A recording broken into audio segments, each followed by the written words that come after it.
નમસ્કાર દોસ્તો, આજ રોજ તારીખ 14/7/2025ના સોમવારના રોજ ડાઇટ દાહોદ દ્વારા બાળમેળાનું આયોજન કરવામાં આવેલું હતું, જેમાં પ્રાથમિક શાળા પીપળાપાણી ખાતે ધોરણ 1-2ના બાળકોને ફુગ્ગા ફોડની પ્રવૃત્તિ કરાવવામાં આવી હતી. તેમાં બાળકોએ ખૂબ હોશે ભાગ લઈ ફુગ્ગા ફોડની પ્રવૃત્તિ કરી હતી.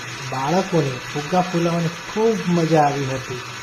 આ પ્રવૃત્તિમાં બાળકોએ ખૂબ હોશે ફુગ્ગા ફૂલાવી અને મજા કરી હતી. નમસ્કાર દોસ્તો, આજ રોજ તારીખ 14/7/2025ના સોમવારના રોજ ડાઇટ દાહોદ દ્વારા બાળમેળાનું આયોજન કરવામાં આવેલું હતું, જેમાં પ્રાથમિક શાળા પીપળાપાણી ખાતે ધોરણ 1-2ના બાળકોને ફુગ્ગા ફોડની પ્રવૃત્તિ કરાવવામાં આવી હતી. તેમાં બાળકોએ ખૂબ હોશે ભાગ લઈ ફુગ્ગા ફોડની પ્રવૃત્તિ કરી હતી. બાળકોને ફુગ્ગા ફૂલાવવાની ખૂબ મજા આવી હતી. આ પ્રવૃત્તિમાં બાળકોએ ખૂબ હોશે ફુગ્ગા ફૂલાવી અને મજા કરી